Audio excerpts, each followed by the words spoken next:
या आहेत ओल्या नारळाच्या किंवा ओल्या खोबऱ्याच्या खुसखुशीत पोळ्या. मी तुम्हाला एक मुद्दाम तोडून दाखवते. किती खुसखुशीत झाले बघा. हे बघा, नेहमी ओल्या खोबऱ्याचे किंवा ओल्या नारळाचे आपण मोदक, करंज्या किंवा नारळी भात असेच प्रकार करतो. तुम्ही असा हा वेगळा प्रकार म्हणून एकदा ह्या पोळ्या करा, तुम्हाला खूप आवडतील. करायला पण अतिशय सोपे आहे, त्याला वेळ पण जास्त लागत नाही. तर ह्या पोळ्या अतिशय चविष्ट आणि खुसखुशीत होतात. नमस्कार, श्रेयाज रेसिपीमध्ये आपलं सगळ्यांचं खूप खूप स्वागत आहे. तुम्हाला माझे व्हिडिओ आवडत असतील तर माझ्या व्हिडिओला लाईक करा, जास्तीत जास्त शेअर करा, तसेच माझ्या चॅनलला सबस्क्राईब करा, बेल आयकॉन प्रेस करायला विसरू नका. चला तर मग आता ह्या ओल्या नारळाच्या पोळ्या करूया. त्याचं पहिलं साहित्य बघूया. त्याच्याकरता एक नारळ घेतलेला आहे. आता हा नारळ फोडून मी खवून घेते. नारळ खवून घेतलेला आहे. नारळ खवून घेताना त्याचे जसे तुकडे पडतात ते बाजूला करायचे आणि असा पांढरा शुभ्र चव घ्यायचा. आता हे जे ओलं खोबरं आहे ते मोजून घेते. हे बघा, 2 वाट्या ओलं खोबरं झालेलं आहे किंवा नारळाचा चव झालेला आहे. आता हे खोबरं आहे, हे मिक्सरच्या जारमध्ये घेते. 2 वाटे ओलं खोबरं घेतलेलं आहे. त्याला 1 वाटी साखर घ्यायची. वाटीला थोडी कमीच साखर घेतलेली आहे. तुम्ही तुमच्या आवडीनुसार साखर कमी जास्त करू शकता. मी इथे साखर घेते. तुम्हाला साखर नको असेल तर तुम्ही गूळ घेतला तरी चालेल. गूळ सुद्धा घेताना वाटीभरच घ्यायचा. आता ही साखर सुद्धा या मिक्सरच्या जारमध्येच घेते. आता आपल्याला हे मिक्सरमधनं फिरवून घ्यायचं आहे. मिक्सर ऑन ऑफ करत 3 ते 4 सेकंदच फिरवून घ्यायचं आहे, जास्त फिरवायचं नाहीये. हे बघा, साखर जरा बारीक झालेली आहे, एवढंच फिरवून घ्यायचं. इथे 2 चमचे बेसन घेतलेलं आहे आणि 2 चमचे मिल्क पावडर घेतलेली आहे. तुमच्याकडे मिल्क पावडर नसेल तर तुम्ही 4 चमचे बेसन घ्या. चमच्याचं माप घेताना आपले पोहे खायचे चमचे असतात ते भरून असं बेसन आणि मिल्क पावडर घ्यायची आपल्याला, किंवा ज्या वाटीने आपण खोबरं साखर मोजून घेतली त्या वाटीच्या पाव वाटीला कमी असं आपल्याला बेसन आणि मिल्क पावडर घ्यायची. बेसन घालायचं, बेसनामुळे पोळी खमंग होते. आता हे बेसन आपण थोडंसं भाजून घेऊया. कच्चं बेसन नाही घालायचं ना, तर त्याचा एक प्रकारचा वास येतो. 1 चमचा खसखस घेतली आहे. खसखस भाजून घेतलेली आहे. कढई घेतलेली आहे. कढईमध्ये बेसन घालते. बेसनाचा चांगला खमंग वास येईपर्यंत परतून घ्यायचा आहे. कलर सुद्धा चेंज झालेला आहे. आता काढते मी हे 3 लहान चमचे तूप घेतलेलं आहे कढईमध्ये. आता ह्याच्यामध्ये हे जे नारळ साखर मिक्सरमधनं फिरवून घेतलेलं आहे ते घालूया. आता हे चांगलं परतून घेऊया. ह्याचा गोळा तयार झाला पाहिजे. हे शिजवून घ्यायचं आहे. लो फ्लेमवरच करा.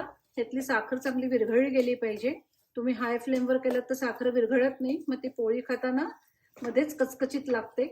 3-4 मिनिटात ही साखर विरघळते. साखर विरघळली आहे. आता हे बेसन घालूया, खसखस घालूया. आता हे सगळं छान मिक्स करायचं. मिल्क पावडर घालते. आपलं हे नारळाचं पुरण किंवा सारण तयार झालेलं आहे. कसं जवळ आलेलं आहे बघा, बाजूनी पण सुखायला लागलेलं आहे. आता मी गॅस बंद करते. इथे मी 1 लहान चमचा वेलची पावडर घालतेय. असंच गरम कढईत राहू दे. गरम कढईतच हे हळूहळू गार होईल. तोपर्यंत वरच्या कव्हर करता कणिक भिजवूया. गव्हाचं पीठ घेतलेलं आहे. 1.5 वाटी घ्यायचं आहे. हे गव्हाचं पीठ मी चाळून घेतलेलं आहे आणि त्यामध्ये अर्धी वाटी मैदा घालते. हा मैदा मी चाळून घेतलेला आहे. गव्हाचं पीठ आणि मैदा असं दोन्ही मिळून 2 वाट्या घेतलेला आहे. नुसत्या मैद्याच्या सुद्धा ह्या पोळ्या करू शकता किंवा नुसत्या गव्हाच्या पिठाच्या सुद्धा ह्या पोळ्या करू शकता. फक्त मी दोन्ही मिक्स करून ह्या पोळ्या करते. त्या जास्त खुसखुशीत होतात. पण हल्ली मैदा नको असतो, तर तुम्हाला नको असेल मैदा नाही घातला तरी चालेल. चवीपुरतं मीठ घालायचं. आता हे सगळं मिक्स करून घेऊया.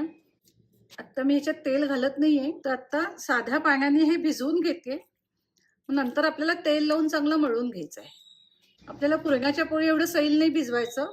थोडं थोडं पाणी मिक्स करूया, एकदम नाही घालायचं.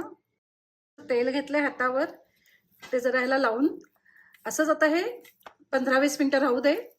इतपत भिजवायची, जास्त घट्ट नाही जास्त सैल नाही. आता अशीच झाकून 20 मिनिटं किंवा जास्तीत जास्त अर्धा तास राहू दे. बघा, पुरण छान गार झालेलं आहे. हे जरा हाताने मळून घ्यायचं. हाताला थोडंसं तूप लावायचं. हे पुरण किंवा सारण छान मऊ झालेलं आहे. असं गोळा वेळा ते हाताला काही लागत नाहीये. आता ह्याचे एकसारखे गोळे करून घेऊया. एकसारखेचे 8 गोळे तयार झालेले आहेत. हे आधीच करून ठेवायचे. अशीच आहे, कव्हर करता पीठ भिजवलं होतं ते पुन्हा एकदा मळून घेऊया. आता ह्याच्यात थोडं तेल घालून हे मळून घ्यायचं.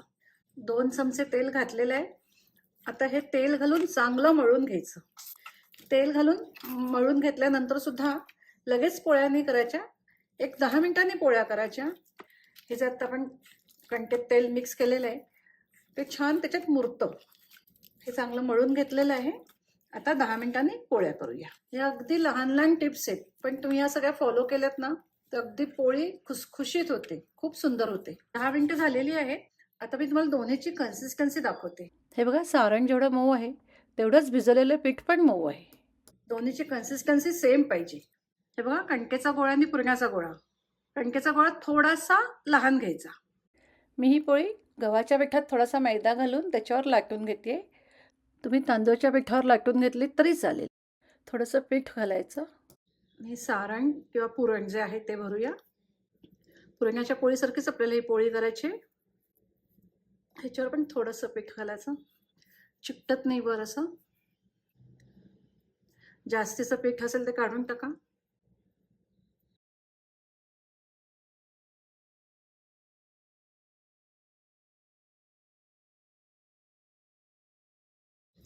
किती सरसर अशी जाते बघा, लाटली. अगदी पातळ अशी तुम्ही लाटू शकता ही पोळी. इतकं कव्हरनी आपलं पुरण दोन्ही छान झालेलं आहे. ही पोळी जाड नाही करायची, पातळच करायची. सगळीकडून सारखी लाटून घ्यायची, मध्येच जाड साईडला पातळ अशी नाही करायची. हे बघा, भाजूया. तवा तापलेला आहे, तव्याला तूप लावलेलं आहे. पोळी भाजूया. मीडियम फ्लेमवर भाजून घ्यायची. साईडने जरा असे फुगे यायला लागलेले आहेत तर लगेच दुसऱ्या बाजूने भाजून घ्यायची. तूप लावूया. ही बघा, सगळीकडून फुगत चालली पोळी. थोडं तूप लावलेलं आहे, पण हे बघा किती छान फुगली गेली आहे. प्रेस केल्यावर अशी लक्षात येते. पोळी झालेली आता काढते. आता अशा मी ह्या सगळ्या पोळ्या करून घेते. तर अशा ह्या आपल्या ओल्या नारळाच्या किंवा ओल्या खोबऱ्याच्या खुसखुशीत पोळ्या तयार झालेल्या आहेत. कलर बघा किती सुंदर आलेला आहे. पोळी पण बघा दोन्हीकडून अगदी छान झालेली आहे. ही पोळी झाल्यानंतर प्रत्येक पोळी जशी आपण पुरणाची पोळी वगैरे कागदावर पसरतो तशीच पसरायची आणि गार झाल्यानंतर डब्यात भरायच्या. इथे ओलं खोबरं वापरतोय त्यामुळे 2 ते 3 दिवस ह्या पोळ्या अगदी चांगल्या राहतात.